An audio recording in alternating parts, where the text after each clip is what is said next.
You are apparently the biggest threat to the homeland. Not terrorists coming across our southern border, not Chinese nationals sneaking into America, not the hacking of our infrastructure by China or Russia. No, it's you. This is PBS, which, by the way, you pay for. What is Christian nationalism and why it raises concerns about threats to democracy? That's what we're going to talk about today. What is Christian nationalism? Know this as we advance on this journey together. The ultimate end of Black Lives Matter, the ultimate end of Antifa, the ultimate end of progressivism, the ultimate end of Marxism, all of these things are all the same.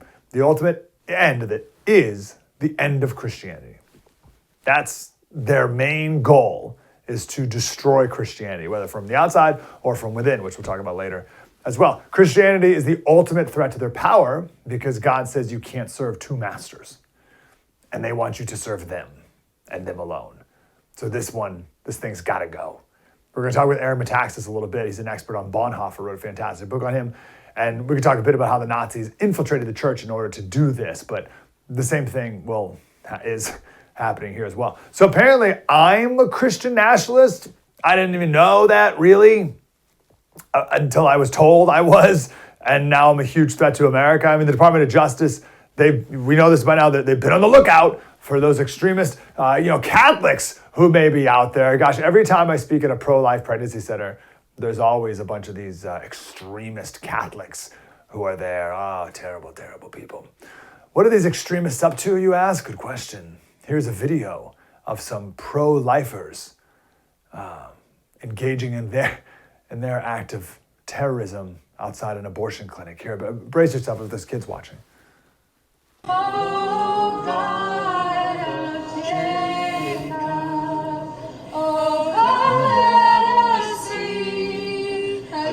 That's enough. I don't want to stop. I don't want to get kicked off the TV. I don't want to get kicked off of all the networks we're on by showing such extremist content here. By the way, the local police showed up to that abortion clinic and just told them to leave, and they did.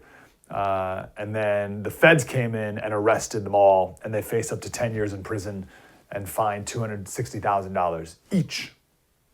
So just to be clear, they were not arrested by local police. So they were given the minorest little slap on the wrist.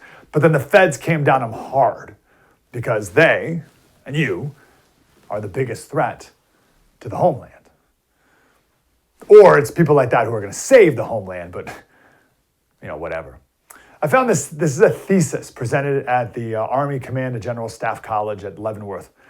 This is written by the first African-American female to do something, I don't know, whatever. She wrote this thesis called Enemies Within, Christian Extremism, a Threat to the Homeland. And her thesis is that after 9/11, we spent too much time focused on Muslims.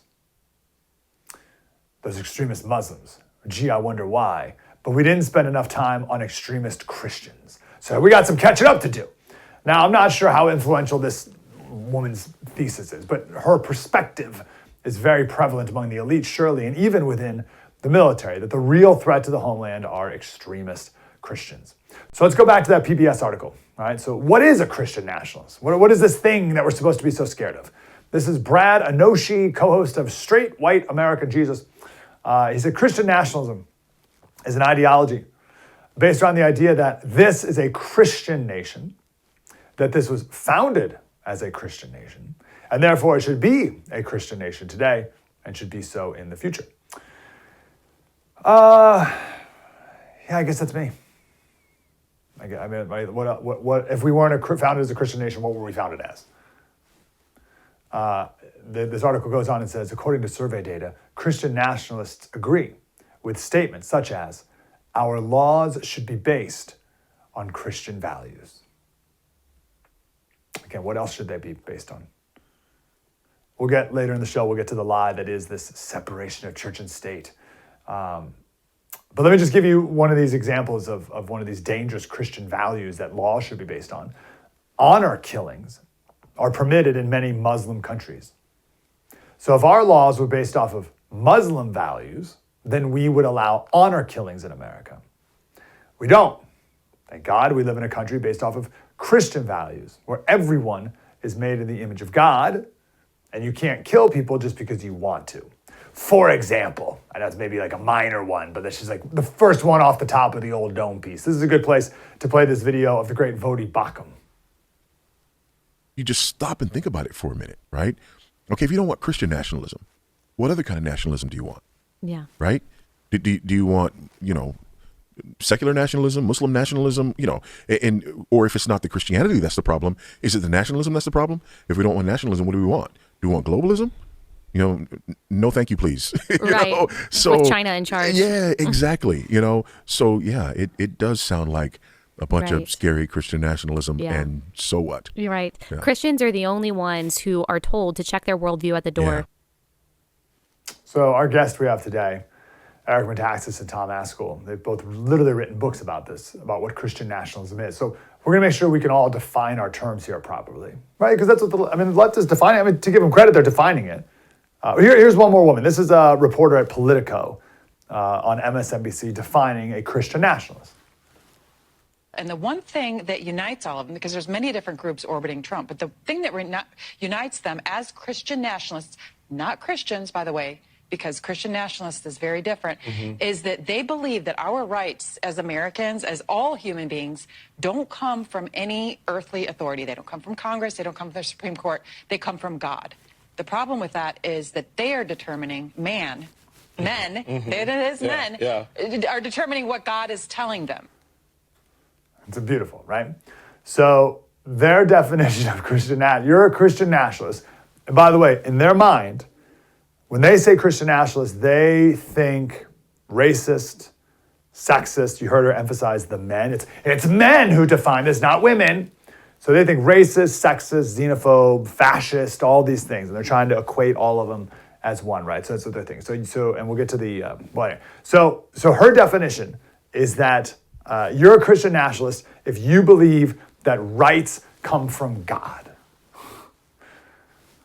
That's the standard? You're telling me, to combine that last guy from PBS, you're telling me the standard of being a Christian nationalist is that we were founded by Christians to be a Christian nation, that laws should be based off Christian values, and like every man's made in the image of God, and that we think our rights come from God? That's your standard? Well, then yeah, of course I am. Like what else would I? So I gotta give credit for defining it clearly. But like, what are you talking? Like the Declaration of Independence, the second line of the dang thing says we hold these truths to be self-evident, that all men are created equal, that they are endowed by their creator, capital C, with certain unalienable rights. Among these are life, liberty, pursuit of happiness. It's amazing. It's like, oh, can you believe those crazy fascists who believe that our rights come from God? It's like, yeah. Thomas Jefferson? Like, what do you... when Thomas Jefferson drafted that, he gave it to Ben Franklin, and Ben Franklin told him to change a line. It started off with, we hold these truths to be sacred. That's how Thomas Jefferson put it. And Ben Franklin was like, you don't need to say sacred and our creator in the same sentence. So that's why they changed sacred to inalienable, or not inalienable, to, we find these truths to be self-evident. Change it to self-evident. It's like, it's obvious. You don't have to say sacred because they're from our creator later in the sentence. So of course they're sacred, obviously. It's you don't even need to, it's like, of course they're from our creator. And now we're having like these debates. Are they? Yes, of course they are, lady. You want to live in a country where they're not? But then she had an interesting tell there, right? She said, well, the problem with this is that it's the men, it's like those Christian nationalists are the ones who decide what those rights are. That's the tell. She had another one when she said, well, listen, there's a difference between Christian and Christian nationalist. So in her world, it's okay to be a Christian if being a Christian means agreeing with them.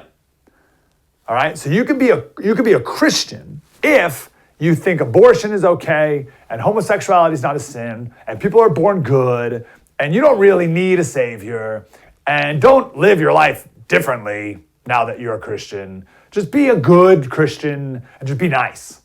That's her view of Christianity. And if you're that, where your life doesn't change and you don't live by your new Christian life and you don't watch your life and doctrine closely, if you're that, you're a Christian nationalist.